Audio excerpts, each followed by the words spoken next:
right, let's go.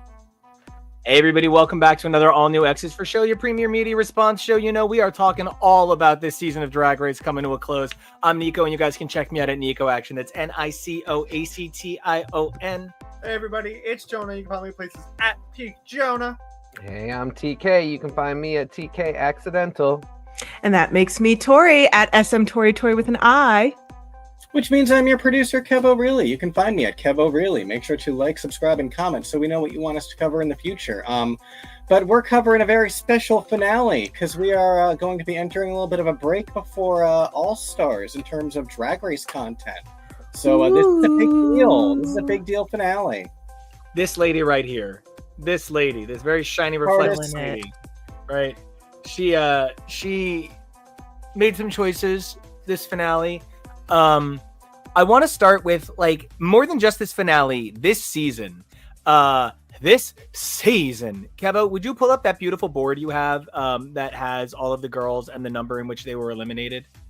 Yes, I can. Because I think let's do this image.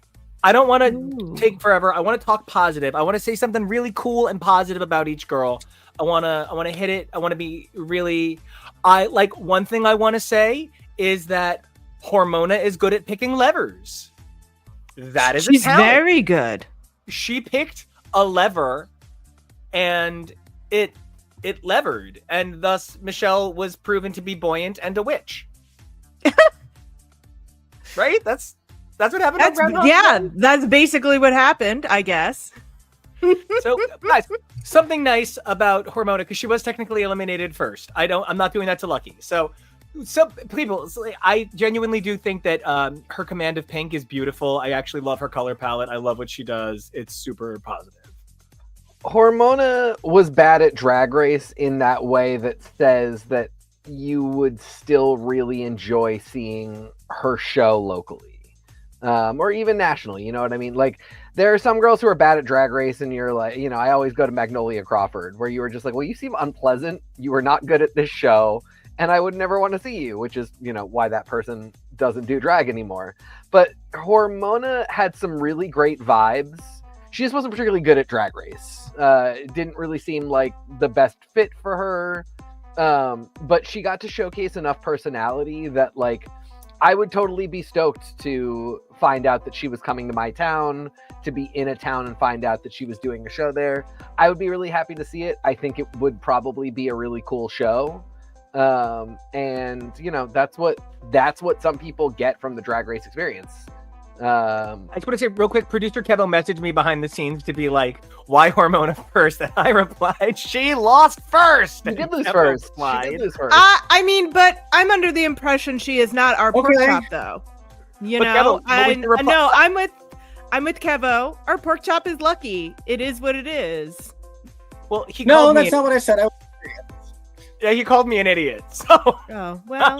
Yeah, no, different. But no, I see both sides of it because she won because of a gimmick. So technically speaking, if there was no gimmick this season, that was a save. She would have been potentially first eliminated. This was the premiere, so it could have been saved no matter what.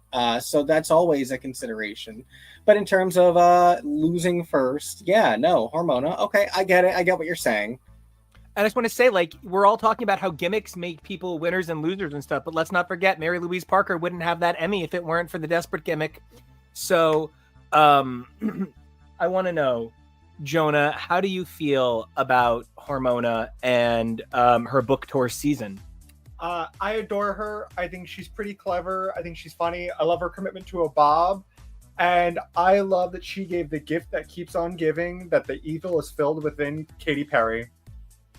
It is the funniest thing somebody has ever said about Katy Perry, and nobody on the cast has ever disputed otherwise. So, actually, I want to say the funniest thing anyone ever said about Katy Perry was, "Let's blast this woman into space. She will do good for mankind from the moon."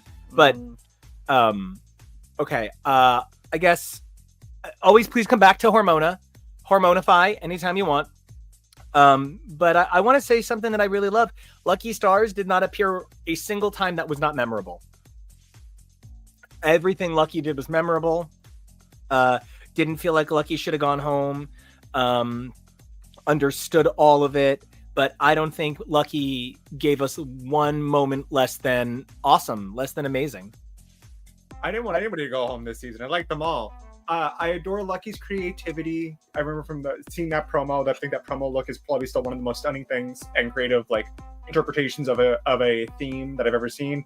Oh, I just realized I'm mad at this season, but I'll get into that later. You're the birthday boy. You get into it whenever you want.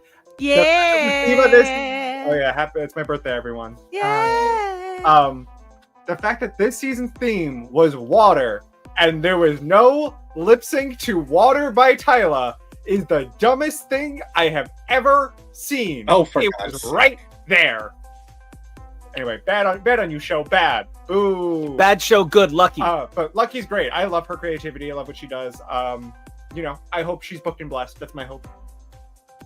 I feel like we now that we've had the pork chop queen as a label for the first one out, we really need the Irene queen, the queen who is the first one out but really should not go and showed so much promise that even if you understand why by the rules of the show they were the one eliminated that episode, you just really wish they could have stayed because they showed so much potential. And it's crazy that we had that with Irene and then we had it with Lucky. It was really a similar thing where it was Lucky 100% lost that episode and that lip sync, and unfortunately those are the two things where if that happens you have to go home. Even if you are super awesome, that's just it. Same thing with Irene. She that her bit didn't work, even if it turns out that it is actually very funny when she can do it other places. And then, she lost the lip sync, and so she had to go home. But God, I really wanted her to stay because she really charmed me, and it was the exact same thing with Lucky.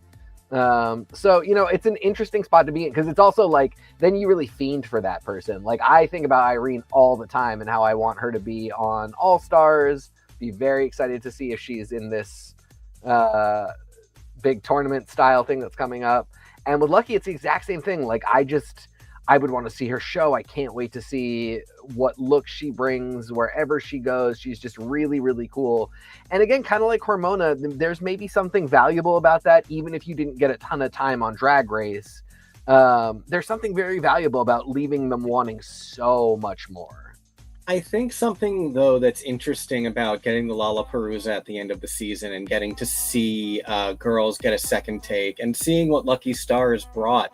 I really wonder what she would have brought if she had stayed longer, because even in that one episode, we were like, okay, you got the basketball titties, great. Oh, that's your only move. Okay, great. So I wonder whether we would have seen her give more in a season, or if it would have been a little bit more on the side of, no, I'm going to do me despite critiques. Whereas conversely, you saw Susie Toot come back with that great criticism and do different, do better. I would love to see more from Lucky Stars either way, especially now with time and seeing the whole season and have that retrospective, but it would require, a little bit more tuning with what the game is, I think, as well. And Tori, speaking of games, we're going to have to make an all-star chart for this next season of All Stars. It's going to be constellations of these crazy bitches because there's so many girls in it. What are we going to do? We are going to follow along as best as we can. 18 girls? 16? 18. 18 because it's legal. Oh, yeah. Gotta be legal at least. I really liked Lucky. I liked getting to follow along with all of the her amazing runway package that she brought. There's some really gorgeous, I love a shark, so she had a shark look that I was very excited for. I'm very interested to see if it kind of used to be that if you didn't make it to the top 10 or the top 8, you were kind of shuffled to the background of the annals of drag history. And I feel like now that we are in a world where we are pushing the queens to be able to do Work the World and the Las Vegas tour, and then maybe you'll be off on your own thing, if we are going to see that the lower level girls who don't fit the mold that Drag Race is looking for are still able to find a home in people's hearts.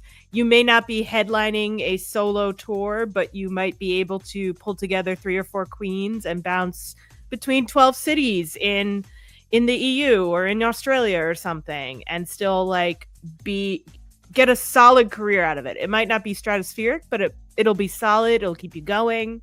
It'll be get your creativity dragospheric out there. Yeah. So I feel like Lucky Stars is someone who is going to get a lot of connections out of this that are going to lead to some really great next steps.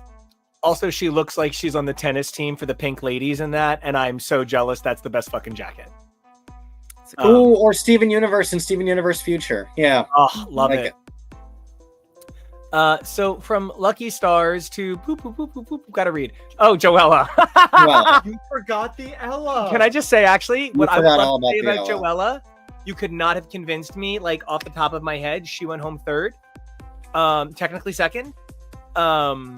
And so I want to say Joella, much like Nelly, who, like, all of Nelly's hits were in, like, 13 months. But we remember Hot in Her. We remember Country Grammar. Everybody wants to take a ride with him, right? For sure. And so I feel like Joella is the Nelly of drag. And I feel like that's a positive thing. Everybody knows that meme of Nicole Richie eating the bubbles from Powerpuff Girls Icy, and she's like, I'm gonna need like 15 more of these blonde bitches.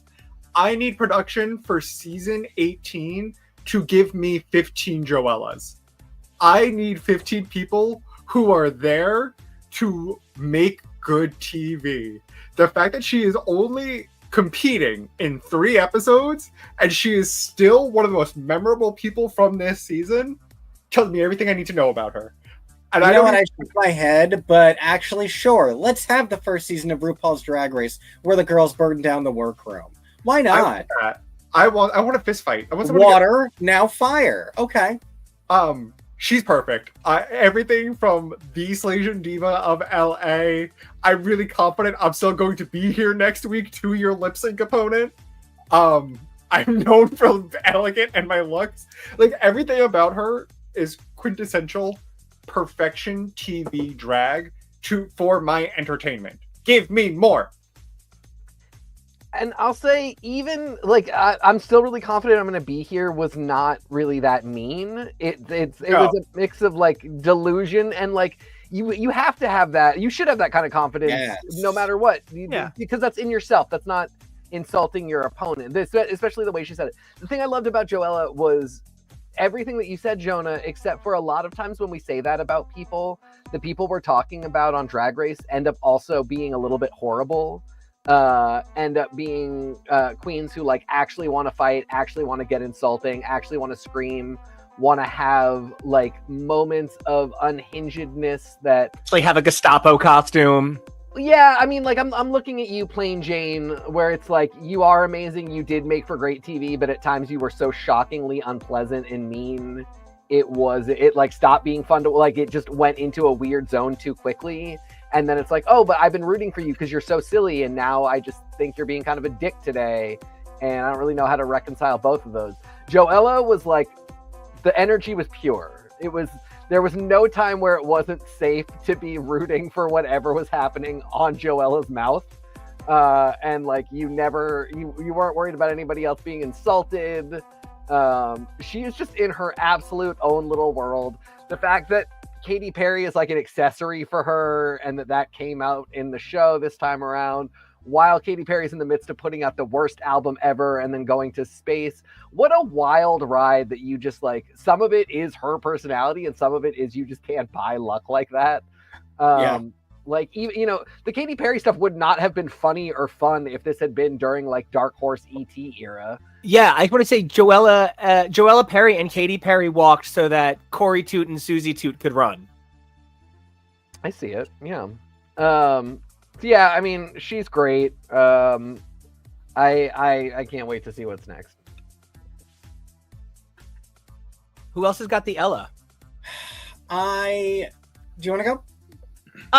If you're going to be positive, you certainly can. Oh. I'm going to be carefully positive. Sure, and same. I'll follow your lead. You hit the high notes, I'll take the low notes. great. My carefully positive is she has so much energy. She can roll with the punches. She is business sense up here. She knows how to make those memes work for her moneymaker. And I think that's great. And I think we got exactly as much of Joella as we needed to still like her afterwards. No, And I think that's great. I need her in every episode. I'm somewhere between that and TK and wanting to see more from her and feeling like I feel like she could have gone either way. And I think that is the business mind of it too, though. I think she could either have played well or she could have not played well. And I would love to see Joella play well. I'd love to see more of that for sure. Yeah, that's TK, you said it early on in the episode that there are girls who play the game well and don't play the game well, and that has nothing to do with the quality of their drag. Joella could play the game well, she could not play the game well. She could have great drag, she could have terrible drag. What she's got is great TV.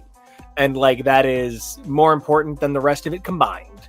So and part of why I allowed NICO to pull the switch and switcheroo is we'd be at Hormona now anyway, so it was marginal difference at best. Yeah. Barely saved it. I just feel bad that it feels a little bit like she got pitchforked off the show. Not what I want for her. It did feel like everybody was kind of like time to be done with her. And you know, I know that ultimately wasn't how the girls felt, but the show really did edit it like they really were pretty unpleasant to this woman who, honestly, it can't be easy to be a trans woman in the South. So like, she's no worse than anyone else on the show at times. So like, she's not the worst to have ever seen. That's for sure. And Andrew, like you said, like Silky in season 11, you know, even if I found Silky in season 11 a lot, you know, don't dog a human being. That's just not cool. Right. Yeah. We try to be nicer to people. But speaking of nicer to people, and speaking of nice people, Miss Congeniality, Jersey's own, Jersey's best, Crystal Envy, Mama love you. Think you're so great. Think you're so fantastic. One of the things I loved the most about Crystal Envy is that she served as sort of outside of self persona at times. She really like the cave woman, like the barbarian lady, like that's just fucking nutty. And I really think that showed a willingness to sacrifice to the identity of the performance that is an actual performer, not a person who is as sometimes maybe unsure as she seemed to feel after some heavy critiques and some not great reactions. She's far more talented than any of that, and I just think she's terrific.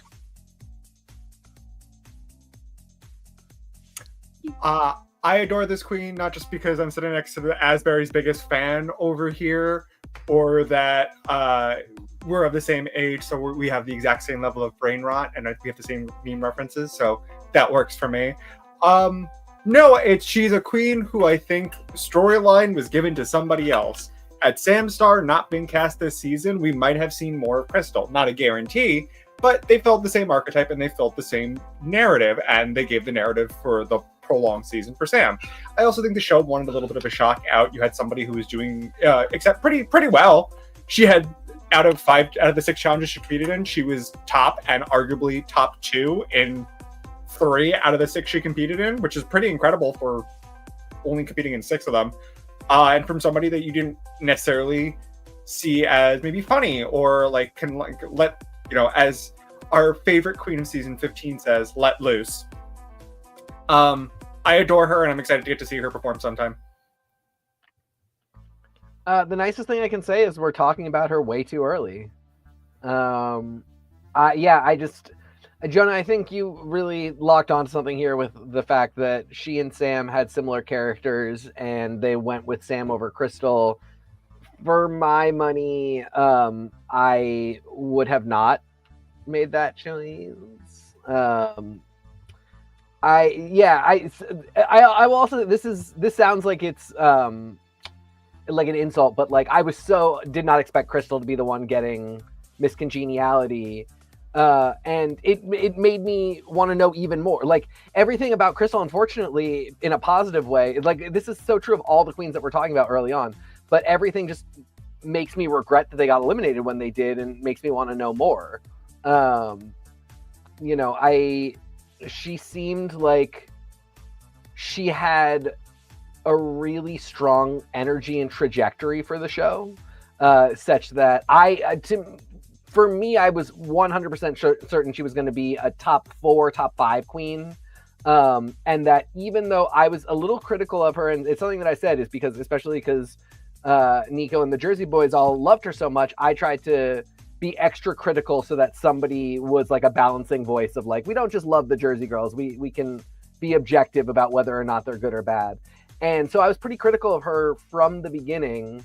And then right around the like last 2 episodes that she was on, I was like, oh, she's so gonna do it. Like, she's so like beating all the criticism and like showing that she totally deserves to be in the top.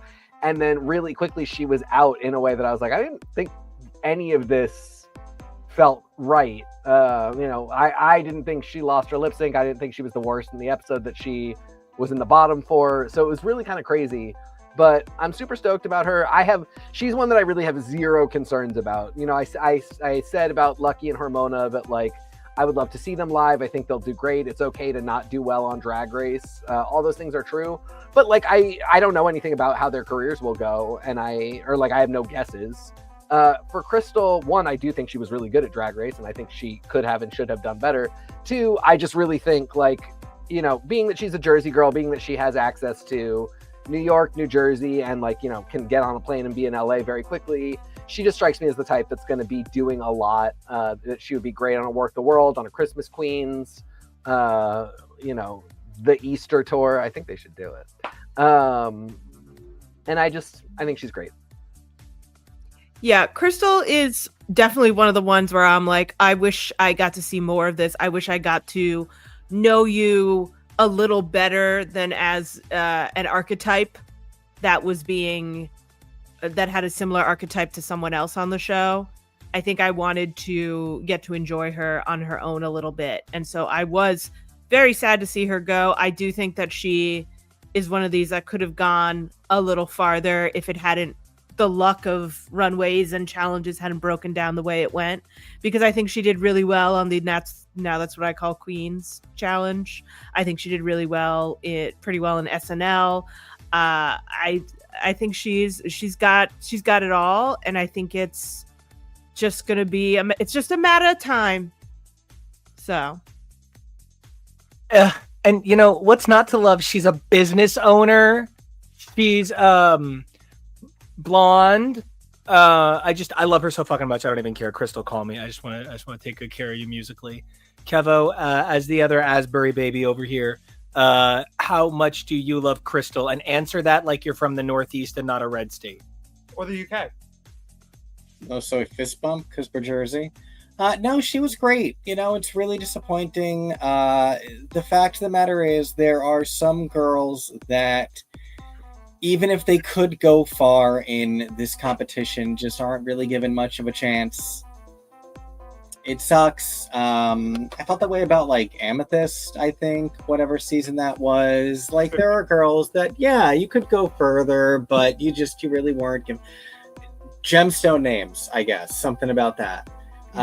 But yes, I'm appreciative of the fact that she is local, because that means that we are much more likely to see more from her on our own turf, and that's really cool. Back to that beautiful roadmap of this season's excellence. You know, after Crystal went home, it did become kind of a different show, and I'm of the mindset that it's not fair to say that a certain girl can't hang at a certain point, but production makes sure that we view packages in a certain light. Acacia was treated by the production like an underdog. And so the thing I want to say about Acacia is good for her for never taking that label. Good for her for saying, fuck your underdog. I am a headliner. And doing her own thing, feeling positive, feeling powerful, feeling the beautiful queen she is that got her here, right? I don't like when the show makes me feel bad for certain girls, because the other thing is sometimes I don't agree when they want me to think some girls are just fantastic. And I feel like the show is sort of like, don't you feel bad for Acacia? Isn't she like a wet dog? And I'm like, no, she's like an incredible performer and a beautiful woman. Please leave her alone. And I like that she also told production to fuck itself. I like Acacia. I really do. I think between first impressions and the show not really wanting to give two hoots about her, she kind of gets a little bit of a invisible bad rap.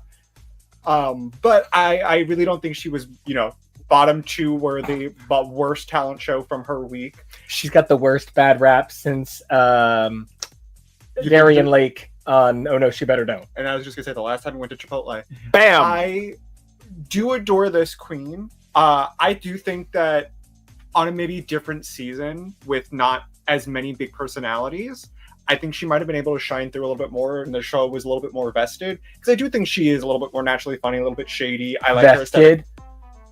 Yeah, like a vest. Vested. I wasn't doing that on purpose. I swear to God. I believe you. My hand to RuPaul's mouth. I think that's God. Yes, God. No, I That was a think she's threat. I think she's great.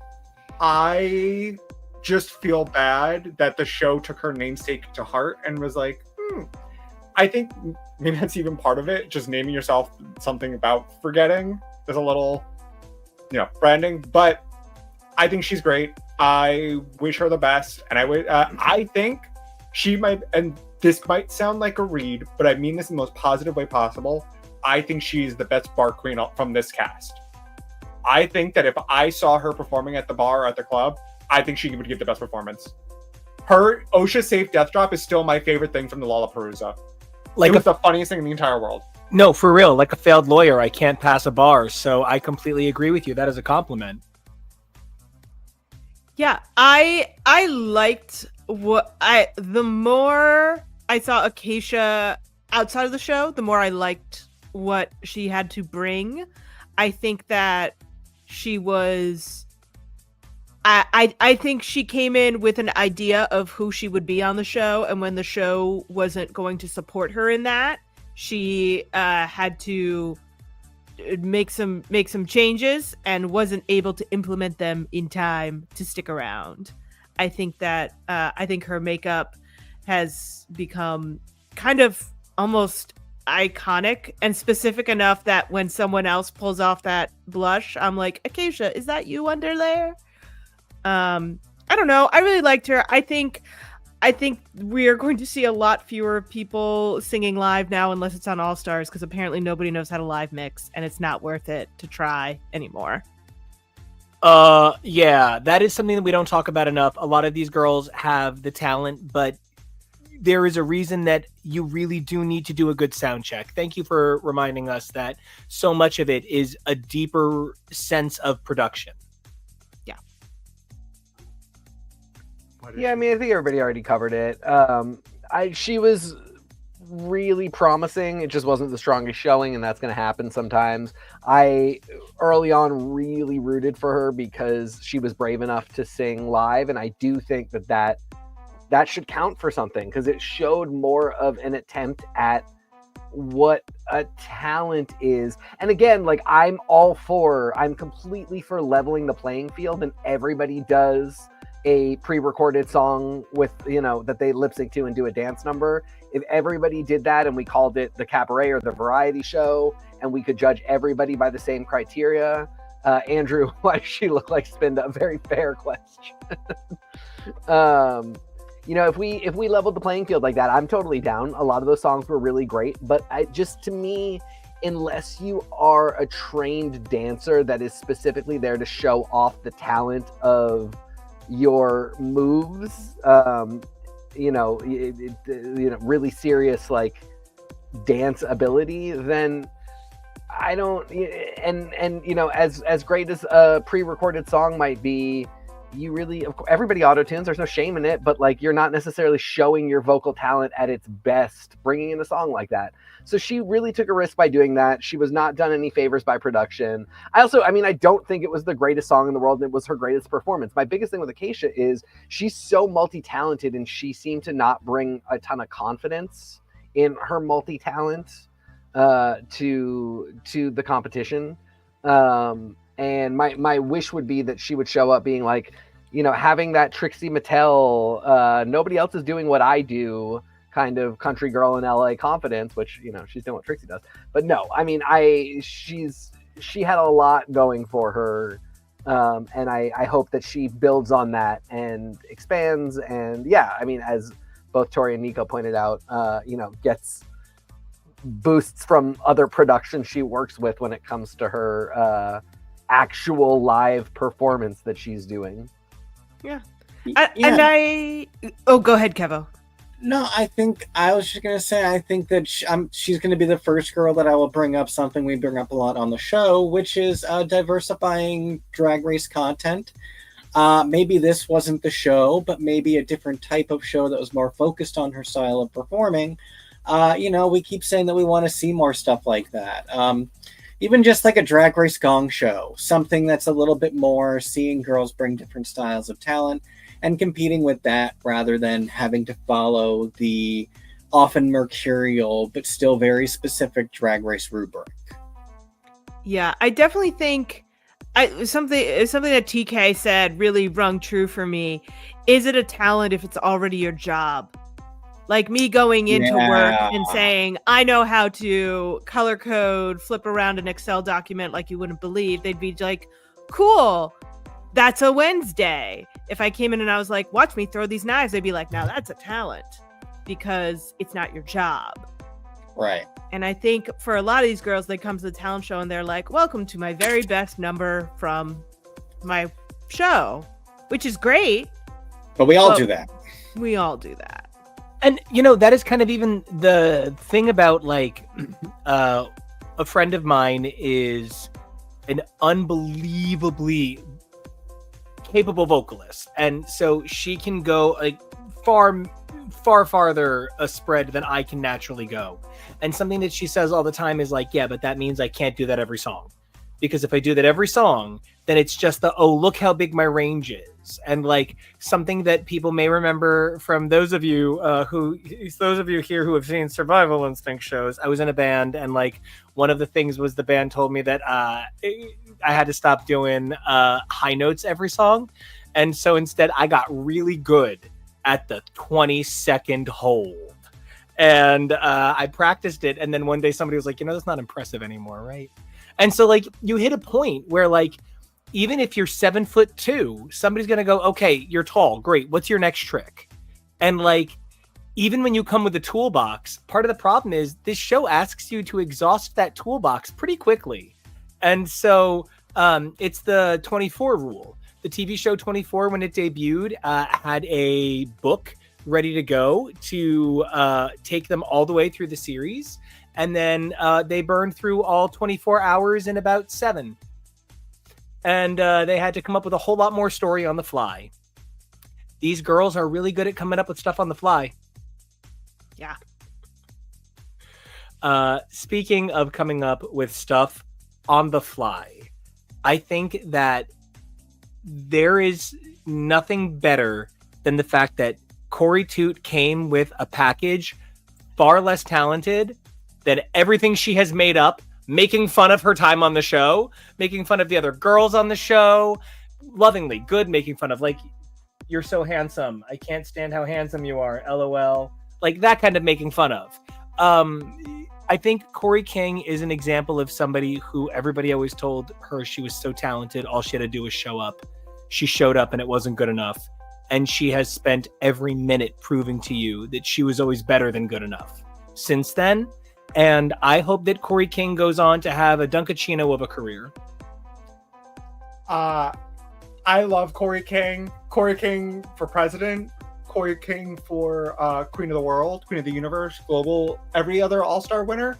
She's pretty incredible. She's amazing. I think her post-show and during show run needs to be studied for how you do this show.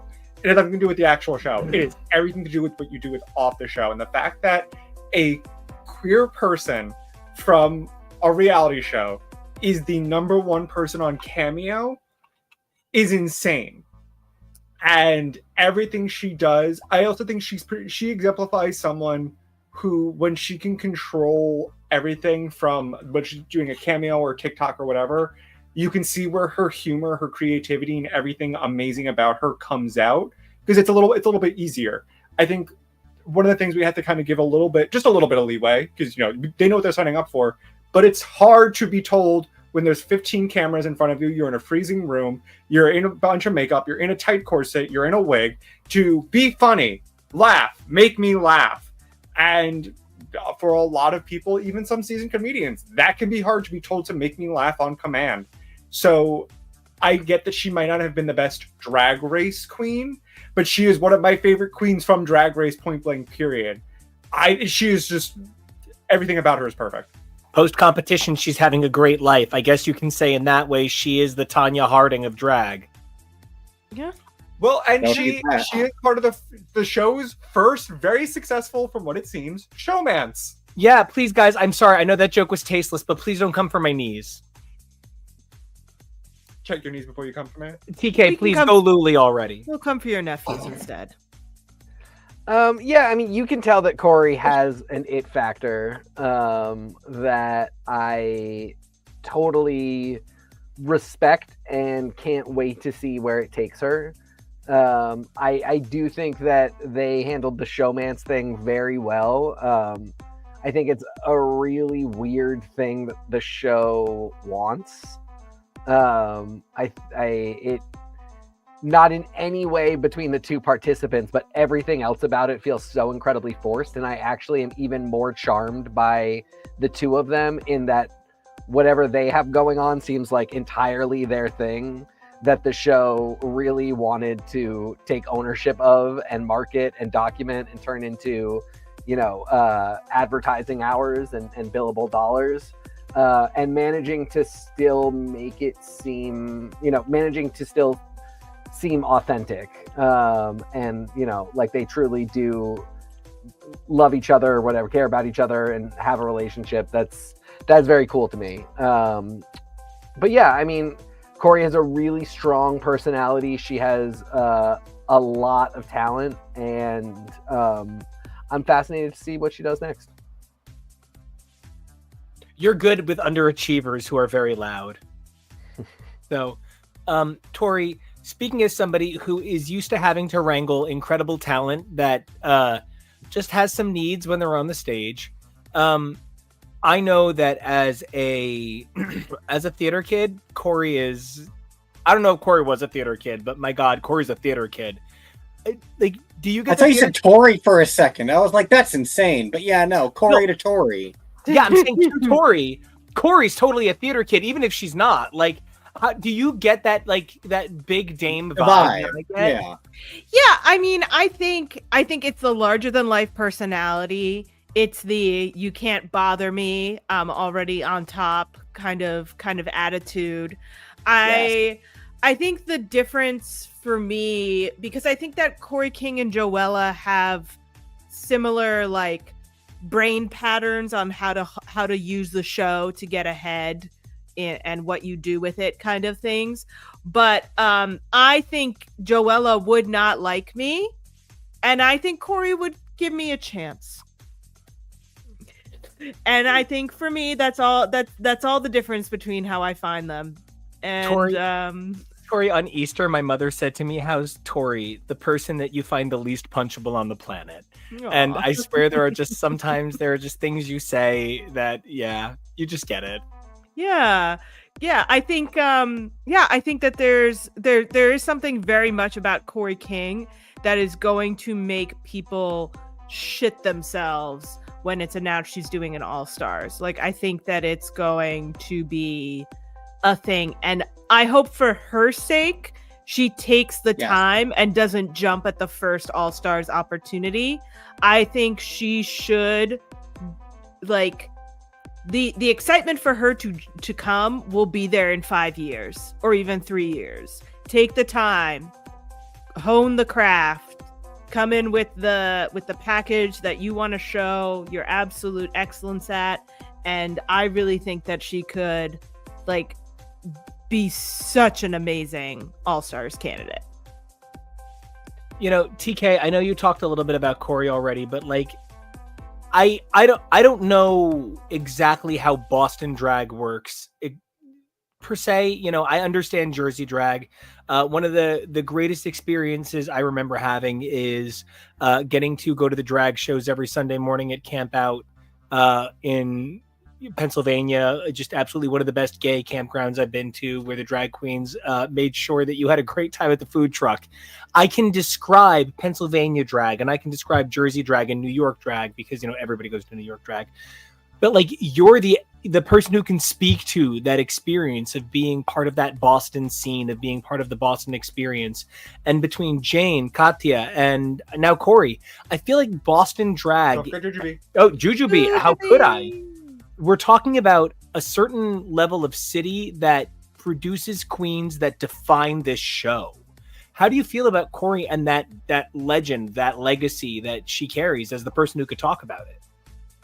I mean, yeah, Corey has really fantastic Boston vibes. It's notable that Jujubee flies a little bit under the radar and goes a little bit old school. And so the really two big queens that people know from Boston are Katya and now Plain.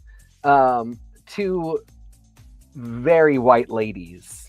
Well, let's be honest. Boston is very white. Well, and that, yes, Boston is very white, but Boston is also far more diverse than people think it is. Yes. It's of note that she is based elsewhere now, but for years, Safira Cristal was a Boston queen.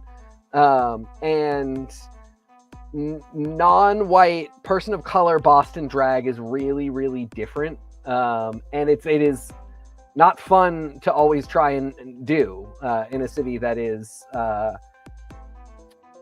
wouldn't say more racist than any other city, just the way it comes out.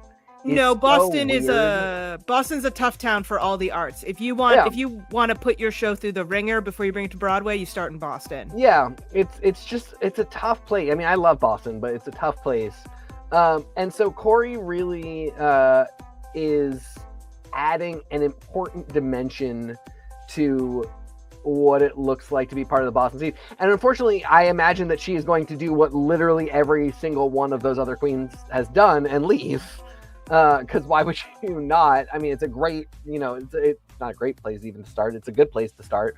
But if you really want to make it, and especially after Drag Race, you're probably not going to stay based there. But she has some real hallmarks of being a Boston drag queen, and also has shown what all of the other Ru Girl Boston drag queens have, which is she is already gonna hop that flight from Logan Airport and get out of there, which good for her. Thank you so much, because I feel like something that I have as a Northeastern guy is like, I have some experience with Philly. I have some experience with a lot of these major cities. And of course, you've shown me the beauty that is Portland, and Portland food, Portland theater, etc. But like, I don't know. I sort of assume that everybody in Boston is going to spit on me for wearing my Yankees hat. So like, I'm just not going there. They will. I love when you finish my sentences. You're great. They will. So I would love to give everybody a moment just to kind of talk about Corey King, if they have anything left, because like, honestly, we are such big fans of mid-century modern, and Jonah asked us to show it to him. We had a great time. We're big Comutt people. We're big Ryan Murphy people. The show. Yeah. Not. I was like, wow, my living room is, yes, but God, your living room's amazing. I love your living room. But Linda Lavin has this magic that she delivers in this season before she passes that like Corey King will have in 15, 20 years, where she can play that wise, funny person with some age and depth. Of course, she's nowhere near a 70-year-old super queen. I'm saying she has that level of presence that young. Oh, Ru. Yeah, I'm saying that we're talking about a person whose soul is so accomplished and old that she's going to be able to play these roles for 30 years and still play sexy roles and still play fun roles and still, do anything she wants. And I really hope for that for Corey. Truly. Anything left for Corey? Getting the titty picture out reminded me what we said earlier, talking about Corey, which is that we'd love to see her on the Vegas show. We think she would do well there. She's one of the girls from this season where I think she'd excel at that. So, yeah, she's got a great energy. She's a wonderful performer. I'd be excited to see more from her. And a little bit less of the falling on the floor laughing antics. I'm not realizing this picture makes it look like Corey has magnets that are pulling Susie. Yeah, Oh, I love that. This is the magnet cartoon symbol. Yeah, That's the electromagnetic field. Those are the waves. yeah. And, Susie is being caught in her field. brilliant. I love it. New desktop background. Kevo, would you please bring us to the big sheet? And the problem that I find talking about Arietti is I don't know that I can fault her for the mistakes she ever like. I want to say beautiful, positive things about everybody else. What I want to give Arietti is grace. She is young, beautiful, talented, funny, unbelievable on stage. She got kind of caught up in some fame and she did some things that played kind of weird. She's a beautiful person with a lot of time ahead of her. And until Jules calls me and is like, no, bitch, she stole some more jokes. And then my car, I'm not going to give Arietti a hard time. And, oh, wait, no, you're making faces. Oh my God. No. Okay. Because did everybody hear the gayest thing that's happened this weekend where Bowen Yang was talking about a conversation he had with Sasha Colby about Chappell Roan's feelings? And I was like, I don't understand what's going on in the world. But they were talking about how she wasn't hurt by some SNL sketch and other people were offended for her. But yes, exactly. We're not going to presume anger for Jules that Jules is not out here claiming. So all the jokes that we make about the incident are just in jest, obviously.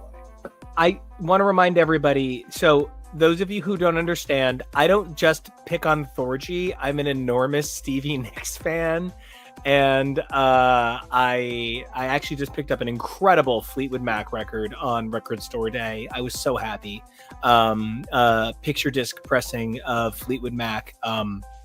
But so Stevie's biography is coming out, and she's also got a new album coming out. So of course I'm freaking out. It's her first album since the one she did with Sheryl Crow, and it's all based on major men she's met in her life, and it ties into her upcoming memoir. And in it, right. Yeah. So I'm freaking out. This is the best that's ever happened to me. And in it, she describes having met Prince not met him like for the first time, but having gone up to Prince right after she saw Purple Rain, and she had evidently had a bad experience seeing the violence that the kid commits against Apollonia. So she runs to the bathroom, she locks herself in the bathroom, and she misses the second half of the movie. And then she shows up at the after party and gives Prince a gift, and he rejects the gift and says, "You always give me gifts, you never give me you." And ultimately they would make up, and he would go on to produce Stand Back, of course the second best Stevie Nicks solo single. And she also later clarifies that When Doves Cry is a response to Edge of 17. And I'm bringing all of this up because when I think of Stevie Nicks and I think of Prince, I don't think of each other. I think of two gods, you know what I mean? And think about that moment where all of these songs for these two people come together and they focus in this major project. I hope that Arietti and Jules have such incredible careers, and I hope that this is just, you always take my jokes, you never take me home. And I hope that the two of them move far past this, but like, I don't know. I think if you can hear two such major creatures, such huge personas have that moment, I hope that Arietti can come through all of this so much stronger and so much bigger, and also have sex with Lindsey Buckingham.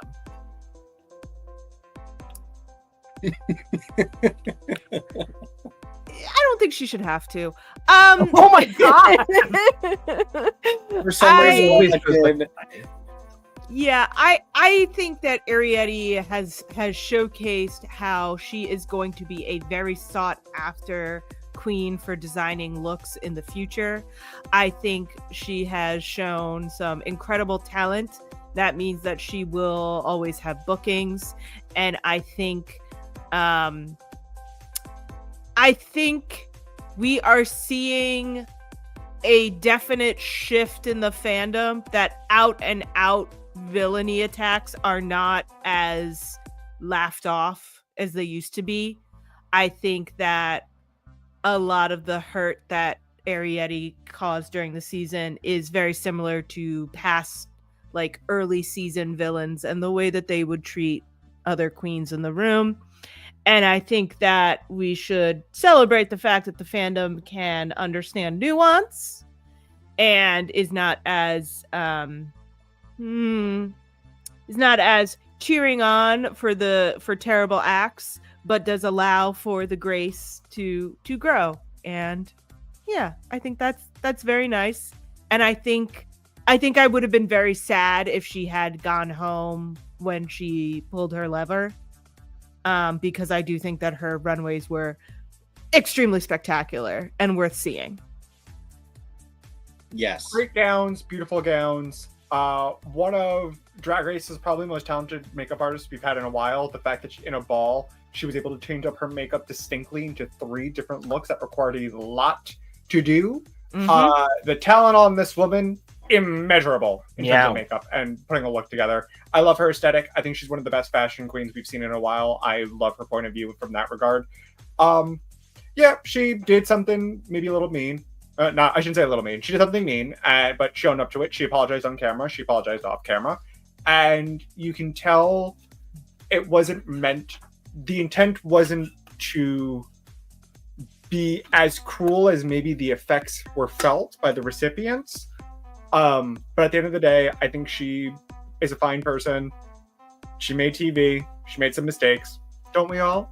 She's fine. She's going to be fine, everyone. Like, one of the things I think as a fandom people have to be able to do is, like you were saying, give people some grace to try to grow and become better people. Also, obviously in the moment she was just having an emotional moment of being eliminated, but remember that you're on camera and this is being produced and shown worldwide. I want to ask a very personal question. TK, you made it very clear that if I came for Arietti at any point this season, your big scary pecs would ruin me. And they are big and scary. How do you feel about Arietti's overall season? Are you as happy with what I feel was a very triumphantly kind return in the finale? No, I don't think it was triumphantly kind. I think she did what she would have gotten in trouble if she didn't do. We'll never know. This is also, kind of a character, as all reality TV stars are. We'll never know if that was 100% sincere, if she was covering her own ass. We'll never know if she actually knew about Anya's physical problem, or if she didn't know and was just trying to be catty. I don't know. I feel bad for her because she really just took a hard turn. She was another one who I thought had top 4 potential. I really liked her a lot. I just thought she was insanely talented, and bad choices, bad experience. Who the heck knows?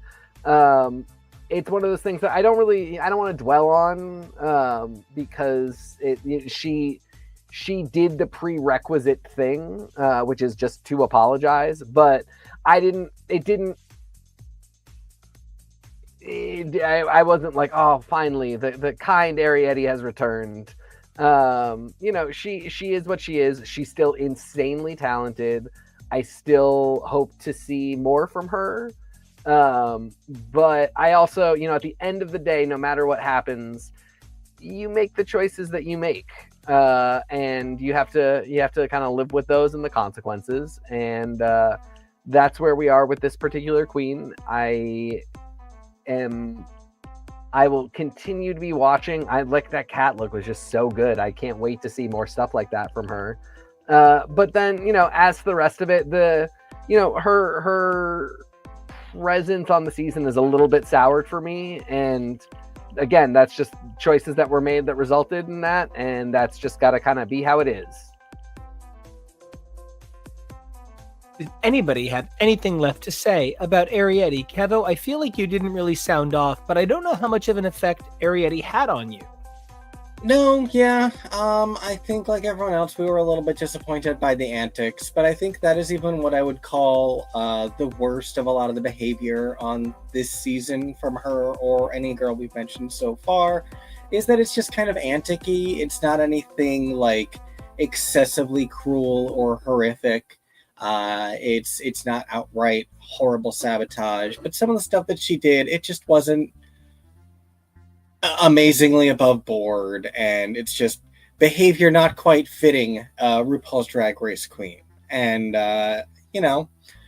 these girls always pop up somewhere, and you just hope for better in the future. And speaking of better in the future, one of the things that I know we are facing is a big all-stars. There are a lot of girls we're going to see in the future, and I really feel like Arrietty is a girl who is destined for a strong all-stars. I feel like we will see her have that Valentina edit where she's just kind of a different person and maybe more aware for it. Valentina was more aware that she is a caricature, but I'm really hoping that Arrietty is more aware that she's a performer.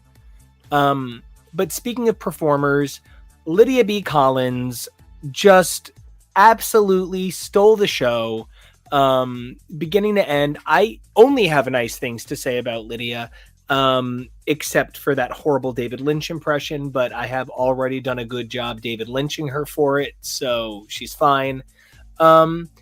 I think that Lydia is a girl who the show didn't know how to process. Like, when Lydia entered the show, it didn't have room for her unique brand of drag, and she managed to make sure that the show didn't just have room for her, but it's going to remember her forever. Whether it was her unforgettable lip syncs, her unique sense of humor, or her one-of-a-kind bug/alien-like makeup, she looks like one of the fucking Magus sisters, okay? I'm so grateful, JoJo, that you, of all people, were so positive on Lydia from, like, day one. I was so smitten with this queen. I love her point of view. I think her point of view for drag, for her aesthetic, for what she wants to deliver is so fresh, so interesting, so a little bit different than what we've seen. I think she has a beautiful face card, and I surprised, like, she is somebody who comes across like you wouldn't expect her to be able to dance, but the fact that she delivered some of the best lip syncs of the season from not the premiere episodes, is pretty spectacular. I think she's pretty great, and she is somebody who I, just like RuPaul, just am in love with. I love her as a queen, as a performer, and I can't wait to see her do more. Yeah, I'm excited. I feel like there was a point in the seasons where we lost the ooky spooky category of queen, and I feel like Lydia really brings that in and adds in a campiness, adds in a lip syncing flair that I think really resonated with a lot of people. So I'm very excited to have her and to reopen that ooky spooky kind of Dragula adjacent queen back into the workroom, because I think if we continue down this homogenous road, we are going to reach Ouroboros level, and I don't want that. I want to see all kinds. Mm-hmm. A friend of mine posted recently on Blue Sky that they found one of their Bloomfie's alts, and immediately was very aware of exactly who their friend is attracted to, because you can tell when everybody just hits like on the same looking person, and the same performance can be the same thing. Yeah, I don't know. I don't have a ton to say about Lydia. I think she has a great energy, really some very cool looks. I maybe didn't get her 100%, but I could see that she was really popular with the audience, and gave something that people really responded to. I thought her Betsy Johnson look was really fantastic. I thought she had some really fantastic looks. Yeah, I mean, like, you know, probably in a way that is a compliment to her and a diss on me. She brings out the old man yells at cloud in me. Like, she just she is of an age and of a generation that there are just things that I don't get. And, you know, I'm 40. I think she's like 23. There's a bit of a cultural disconnect for me. But, you know, I can see that she is enormously talented, and she is the one that is rumored most heavily to be in this tournament All-Stars from this season. So be fascinated to see if that ends up being true. Does anybody have any last thoughts on Lydia B. Collins? I was only going to mention that obliquely, but yeah, no, I don't know how I feel if that is the case, if she is the one from this season who was chosen and the only one at that. Because, yeah, I'm with you. I didn't necessarily click with everything Lydia did, but she seems like a lovely person, lovely performer. You know, I am less about the bug stuff, and I am more about this stuff. You know, I like ooky spooky girls, but I like when fashion girls do more than fashion too. So I like when ooky spooky girls give more than just the ooky spooky. So if we do see more than that from her in an All-Stars or whatever in the future, that would be cool. And from Lydia to Lana, I feel like it was a month and a half of my life between these two eliminations. I don't know that I changed as much as I changed. I feel like in season 16, I was kind of like the same person week to week. And by the end of the season, I was like, oh, look at that. Different NICOs. But like season 17, the idea that Lydia was eliminated 1 week Lydia was eliminated 1 week before Lana, that's nuts to me. And like, maybe it's that in the course of this season, we saw the Vegas show 3 times, 4 times, that like there's demarcation, but like Lana for me, I don't know. I feel like her side quest just never really lined up with the main game narrative, and she never really got to be who she was. She never really got to shine. She is a Knuckles in Sonic 3. She is Doki Doki Panic finding its way into Super Mario Brothers. This is just an example of a superstar asked to play a role that was never theirs. And Lana might be one of the drag queens who's better for drag than she is for Drag Race. And so I really hope that she has that career. I have somebody who's done a full 180 on Lana. I think as I got to see her more, as I got to know her more, and as she got to be more open with just herself and be just to like even like drop the very fashion, very statuesque model facade. It's somebody who I think is incredibly charming and funny and witty, and I maintain she is the girl that from this season she would be the most fun to like hang out with.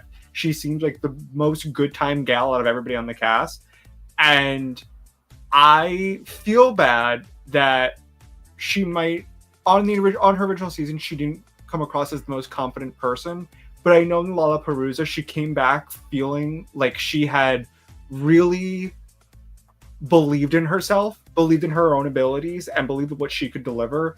And that was probably the most amazing thing, getting to see a contestant be able to do almost in real time in a way, that she came back with such confidence that she was missing on, I think, on her initial run. And it was just, as a fan of this performer, that makes me happy that someone can tap into that level of inner security. Not insecurity, inner space security. You know, Tori, you are a person who reacts to that sort of security really well. When I think about the artists you love people who embrace that sense of self. How do you feel about Lana's performance on this show, and ultimately what she's shown as her like Lana the package? I think Lana is another girl who came in feeling like she's got the lip syncs down. She definitely has a great idea for Snatch Game, and she's got a beautiful runway package. And I think she was a little shaken by being middle of the pack early, and then got real shaken when it didn't go well for a couple after that. And I think that was a little bit her undoing. I think she struggled to hold up her confidence when no one was supporting it externally, which is a young person's or an anxious person's game.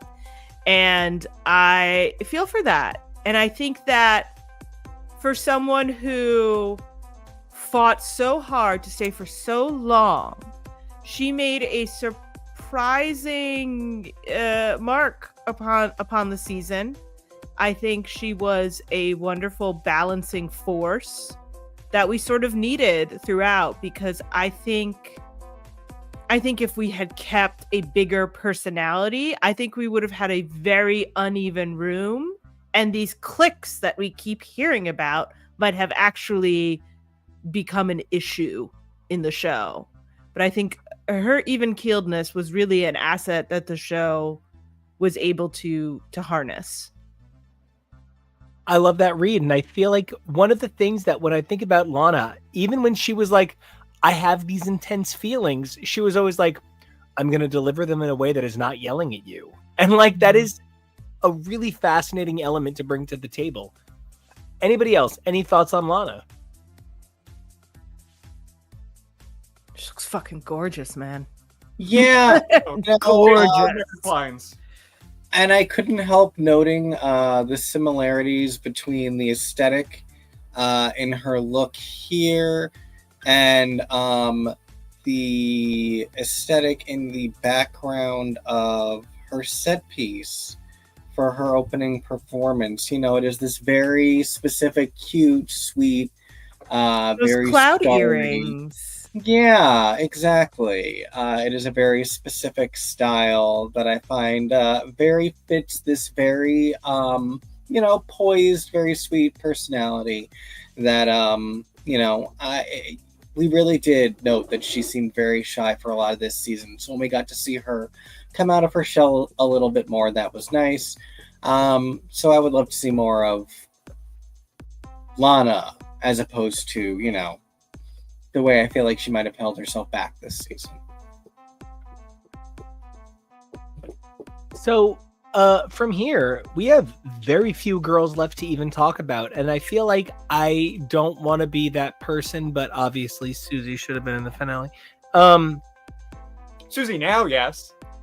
I have a very good friend, Matt, and Matt is funny, brilliant, and very cool.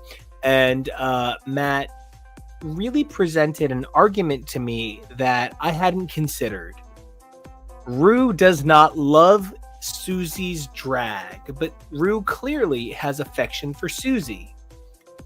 The world clearly loves Susie's drag, and for every Dear Evan Hansen, there is Hadestown. For every time that the producers gets people who would never go to Broadway, there's an Avenue Q. And I feel like part of what we're talking about is that Susie pulled people to drag who are already drag fans who probably wouldn't watch Drag Race. I have a friend who's like, the fact that Susie lost made this season a wash for me. I am so bored that somebody like Susie can't make it to the finale. All right, I hear that, but someone like Susie doesn't need Drag Race to sustain her career.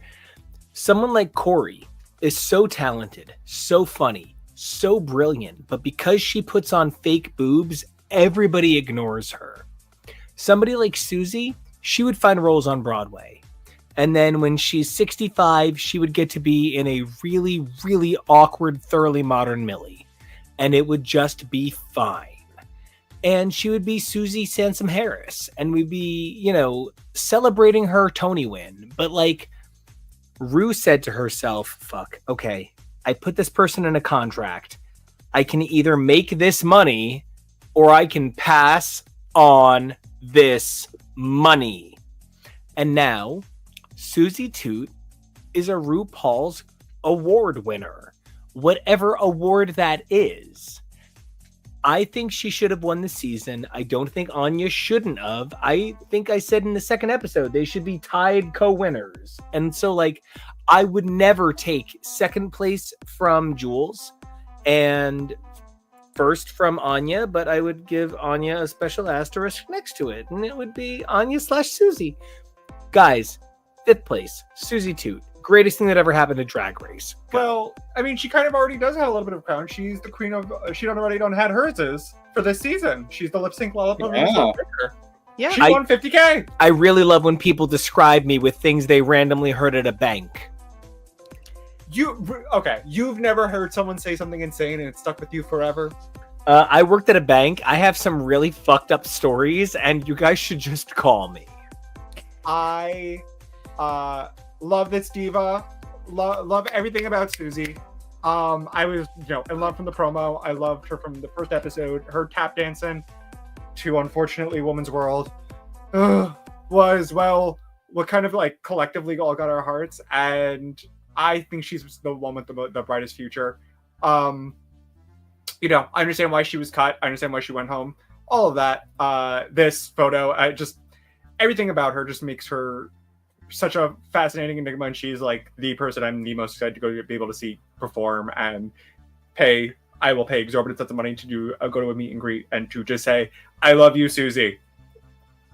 Oh, and the other thing is, because you were saying stuff about Thoroughly Modern Millie, I was like, oh, I guess that makes her Toot and Soster. Nice. Bless. Nice.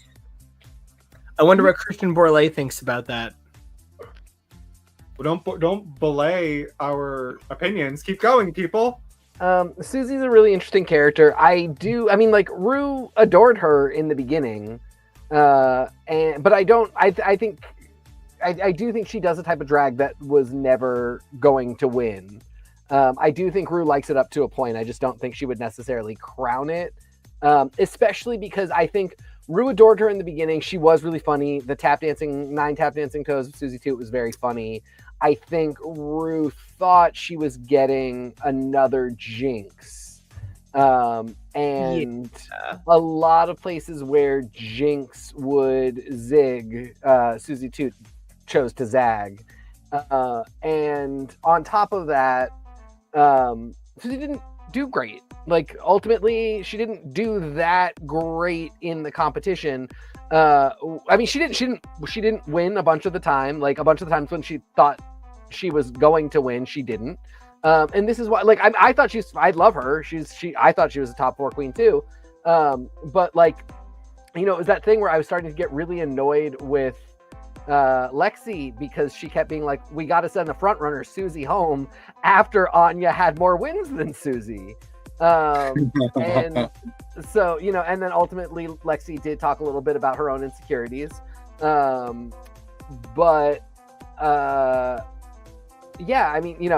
Susie did not do as well as I wanted to see her do, but she also, that's what happened. And so while I would have loved to have seen her in the top 4, she just didn't make it. But as has already been said, she's such a character and she's so talented. I think she is a blast. I do think, she talked a lot about being too cerebral, getting in her own head a little bit. I think she was a little too committed to her 1920s Great Depression look. And I will note, somebody did a super cut of this, of Michelle saying like, oh, Susie said that this was a return to form, but she never got out of the form. And then on What You Packin', she looks Susie dead in her eyes and is like, every time we asked you to do something different, you did it. And that's amazing. So which is it, Michelle? I agree with original recipe Michelle, who said that she never actually quite broke out of the shell. She was always still kind of attached to the Susie umbilical cord, even when she had a look that was a little bit different.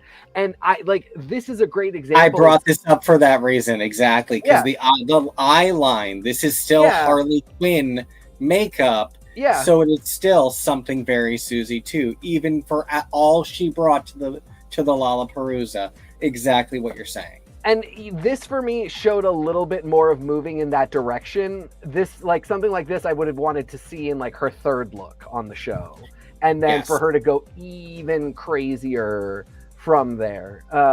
But also, again, this is all stuff that you do to win Drag Race, not necessarily to be a queen that everybody adores and gets, tours the country, does solo tours. So I'm not super worried about Susie Toot. Yeah, I think Susie's problem in the show and why her fall from grace happened was, I really do think that Snatch Game was a turning point.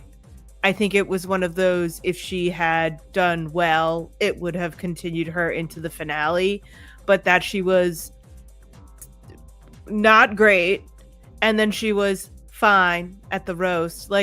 Challenges that her and her brand and what she has shown to Rue in her audition tape says she should do well at these challenges didn't happen for her. And I think that was really the point where they were like, oh, maybe there aren't as many dollar signs attached to you as we thought. There's still plenty, but just not as many. I even think that's even part of the conversation. When I said that earlier, they said as a production team, Rue, even if you don't love Susie Toot, she's like a powerhouse. They sort of said, okay, well, the money's there or it's not. How far can we push this? And Rue was like, oh, you can't push it that far. And production was like, no, trust me, fandom's going to eat this up. And then fandom ate it up. Yeah. I think that Susie might be the biggest undersell Rue has called since Jan. I don't know what you mean. All right. Well, that brings us to our final four. Obviously, there is nothing negative to say about Anya other than perhaps that she thought if she did nothing in the final lip sync, that would show that it do take nerve. Because Anya did not do a single dance move. I have not seen somebody perform To September by Earth, Wind, and Fire at an Elks Lodge. So I personally thought that finale, down to I can literally point to those dance moves being called awful in other finales and other basic lip syncs. I can think of some of those moves being called out by people in regular episodes as that's awful. It has nothing to do with that there weren't reveals, because trust me, as somebody who loves to hit a high note, as somebody who loves to hold out a 20-second note, I love a reveal. It's the problem was there was nothing outside of a 1-2 step here. And Anya had the best season of all time, and it was punctuated with one of the least effective lip syncs. And I am absolutely here to validate, enjoy, and appreciate everybody's opinion that is counter to that. But at the end of the day, I can execute this finale lip sync, and that means it should not win. Was it my favorite finale performance? No. Do I think she exemplifies everything about a winner from her entire run to the way that she strutted across that stage with her little interview with RuPaul? Yes. Sometimes the finale lip sync is maybe a little bit more formality than it is actual determining. When they first started it back in season 9, had the season been doing what it had normally been doing 8 seasons prior, more than likely Shea Coulee would have won. But she was beat in a lip sync by Sasha Velour, and that gave us the outcome that we have today. And I think the show may be trying to move a little bit away from that, which is fine. There's nothing wrong with that. But I think we just need to make sure that everything about it makes sense. For my money, and I spend my money wisely personally. She won the season. Give her the crown. It's the same thing to me as Jinx winning All Star 7. Yep. Jinx did not lip sync to Monet, but still deserved the crown. Yep. I feel like last season even exemplifies a season where, Nymphia didn't not have a winner season, but it was still a bit of a surprise. And I think the lip sync was a contribution. I think Ru, being the owner and decider of RuPaul's Drag Race, could have chosen to give the win to Jules if she wanted to, because it's her game. But, she was perfectly happy with the lip sync.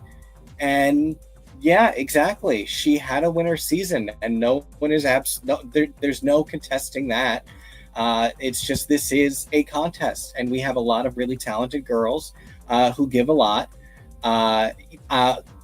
Point that I made on our immediate response on Friday night was, I felt like, if anything, it's that it was a little bit unbalanced with how much Jules was doing in contrast to how much less Anya was doing. And that just made for a jarring experience of watching it. But I'd also been pointing out for a few weeks that this felt like a very slow march toward the finale. And maybe that was even part of it, that a lot of this was kind of decided. And it was just whittling it down to this final moment. And maybe RuPaul doesn't like to be shown up on her own finale. She loves to use a 1-2 step herself, and she doesn't want anyone to do better. No, I liked that we had a winner who didn't do reveals, who didn't do stunts, who didn't do all those things. Like, as much as I love those things, I think we are swiftly approaching the point where, like we've said in our immediate reaction video, it's about it's going to be too much. Like, you're going to have to set yourself on fire at some point. And I think what the show needs to figure out how to do is to reset expectations with its audience. It's fine if you want to say that the lip sync for the crown isn't necessarily the be all end all of who gets the crown, but then you have to act like it. Or you have to act like it does mean more than everything else. You have to pick a lane, and you can't pick a lane just based on who's in the finale. You have to be consistent, or within a certain range of error of consistent, for the audience to feel like they have an understanding of what's going on and can be okay with whatever outcome happens. Because I think one of the most unfortunate things about a finale where something like this happens with the winner is that it's a shame, because I think Anya deserves to have a full-throated, everyone behind her, excited, amped, all the good stuff for her, and instead she's getting asterisked by people, and I don't think that's fair.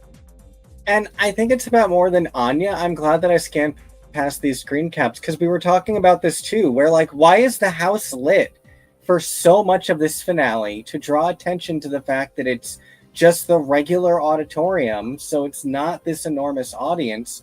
There were so many things contributing to this finale feeling off, and a lot of that isn't even on Anya either. No, poor Sam is holding her dress up. I don't know what happened, but she has had to hold her dress up that whole time. I think felt it's awful. a reveal, because she's even holding it when she's walking back. And she's holding something. Yeah, I want the noises off backstage version of whatever happened to this finale. That's what's going to entertain me. Mm-hmm. Anya was quoted as, like, they asked her about it, and she said, "I'm the gag. Like, I'm the stunt." And I responded to that. I'm not here to argue, because, Nico, I think you're making entirely valid points. But I did respond to it. I enjoyed it, and I'm similarly not here to say that like I enjoyed it because they were the most advanced dance moves I've ever seen. You're 100% correct insofar as like what was brought to the table was not necessary. God damn you, KEVO. Was not necessary. I make you do this. Yeah. Was not necessarily like evidence of show-stopping dance move planning or anything like that. But I really did respond to her energy. I really did get that feeling of exactly what she said, which is that I am the feature. That's me. I may have had simple tastes on this one. Like I think it is reasonable to say you're not going to impress everyone that way. And similarly, I don't know, man. Because this show has led me to expect so many stunts and reveals and outfit changes, I found myself feeling like Jules was really forgettable. Like mathematically, I can understand why you would say she scored more points, but I couldn't take my eyes off of Anya the whole time. I was just engaged with her and having fun, and that's how the finale experience went for me. Something that Tori brought up, and it's something that I really like. Last season especially, I really railed on, and I eventually just had to be like, this is the way it is, and after 16 seasons I shouldn't be still fighting this. But I talked a lot last season about how I was annoyed because we, the audience, should, especially after 16 seasons, I was saying we should have enough of a rubric for what constitutes success in a challenge, on a season, etc., to be able to reasonably guess when somebody is going home, when somebody has had a good enough track record that even if they didn't win the lip sync, they would be staying, or when somebody is just neck and neck on the lip sync, but we can understand why they won. And the fact of the matter is, it just is RuPaul's Drag Race, and there isn't a rubric. This isn't the Olympics. No amount of foreknowledge will get us a point system where we can say with certainty, or like even like close to certainty, who will be staying or going based on whatever expectations, whatever the rubric is. Ru sometimes is just going to pick people. And so when we get to a final lip sync like this, even if you can say empirically that somebody did better than somebody else, at this point, we still know that it's RuPaul's Drag Race, and she will pick who she picks, regardless of a factor like somebody won the lip sync or somebody didn't. This was the season I really learned to let all of that go and just take every single lip sync and every single challenge win as Ru made the decision that she made in that time. I may not agree with it, but I also get zero say. And it definitely can frustrate at times, but this is all in good fun. I think it would. I still believe it would be really fun to have a show, a competitive, maybe not even just drag, but like performance art show where it is a little more, there's a rubric that we can all learn and reasonably expect to know who would be the successes and who would be the failures. Because I think that's a fun part about like following a show and falling in love with a show. I feel like I haven't watched nearly as much as you guys have of it, but I feel like that's for Project Runway. Like for the most part, once you learn the show, it's a little bit more likely that you will know who's going home and who's not based on their performance. And it's not just like one particular judge's that because might take Project Runway is also beholden to the fashion industry, so there is ostensibly something where you have to be like, no, you can't really think that's going to sell. And the way I hear you guys talk about it, I feel like you predict who's doing well in a way that's a lot more like this person is doing well and will probably like not be in the bottom at least based on just what we know. And you've never been like, well, we all know that Michael Kors is insane, and therefore if he decides this person's in the bottom, the episode's over. And I could be missing something with that, but I feel like that's something I've experienced with you guys with, Project Runway, and it's just never going to happen with this show. As long as it's called RuPaul's Drag Race, it's never going to happen. And I think the concern when something like this is how it happens is you don't want to encourage the behavior, because there could be instances where it doesn't work out as well as this. But, it's not like anyone would say Anya is undeserving. Right. It better not be. Ooh, Yeah, it's really exactly. interesting. I obviously haven't been around when we've had a winner of color, but there seems to be some radically insane. different Yeah. vibes. It's wild. I mean, like, the casual racism just is built into The blatant racism. Yeah. It's built into the audience. It's sad and upsetting, but it's one of those things where you call it out and then you don't give it more air. Well, I cannot wait to come back and give this more air. We have talked about the finale immediately after it aired. We talked about the whole season now, but we have one more season to wrap up. We cannot wait to come back and wrap up our draft race season. We have been playing such an exciting game, talking about all the best queens of the season. We've got more things to say about Sam, Lexi, and of course, Jules. We cannot wait to come back and give you guys all of that feedback. But until then, Jonah, thank you so much for spending your birthday with us. What an unbelievable opportunity to love on one of the most wonderful Drag Race fans. You made sure that people had the opportunity to come to this franchise and love it in their own time. So thank you so much for producing two humongous Drag Race fans in me and Kevo. Well, that's my job. I'm trying to recruit people.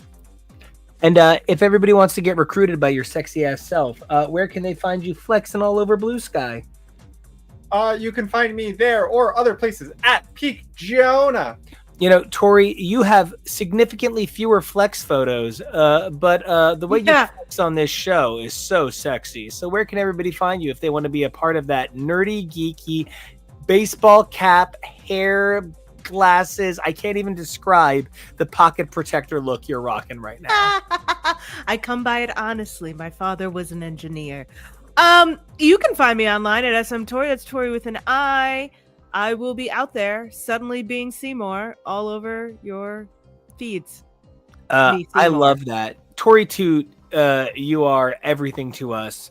And speaking of people who are everything to us, Kevo, the fact that you have produced so many seasons of Drag Race so quickly, jumping in as heavily as you did, it's amazing. I cannot wait to see what happens for season 18. And where can everybody find you if they want to keep finding out more about you post season 17? Well, you can find most of what I do on here. Thank you. I love what we do. Goodbye, girls. Goodbye. I'm going to miss this background that I made for this season of the girls drifting. We've had it the whole season. Who knows what next season's theme will be and what background I will cook up. But it's fun. This has brought so much joy to our lives, and so has the DRD game. Drag Race Draft is so much fun. There's a playlist that collects all of the live broadcasts where we have been playing this season so far. And we also have two repacked episodes of Drag Race Draft Season 1 so far. Episode 1, the talent show extravaganza, and now Episode 2, the acting challenge with Must She TV, are both available on our channel. So go check those things out. And I love it. Cannot wait for more. But speaking of love it, can't wait for more. The man, Mrs. Lovett, the myth, the haircut, the baker. TK, where can everybody find out more about your baking, your sexiness, your Drag Race opinions, your poetry? Those are all going to be on different services, so I'm just going to list them all. No, I'm kidding. It's TK Accidental on all your socials. Music Man, take it away. So I am here to do a grift, and I'm hoping that we can get a bunch of musical instruments. Please call me Harold. No, if you guys want to find out more about me, Nico Action, and NICO. If you guys want to find out more about my music, Nico Action Music, and NICO. I love getting to be part of this show, producing this show, getting to be part of this collective and this amazing think. You guys can check out all of these amazing thinks over on HTML. That's Husbands Talking More or Less. X is for podcast and X is for show on all of your social medias, Spotify, Apple Music, etc. However, there are 3 things you guys can do for us if you wanna. That's comment, like, and subscribe.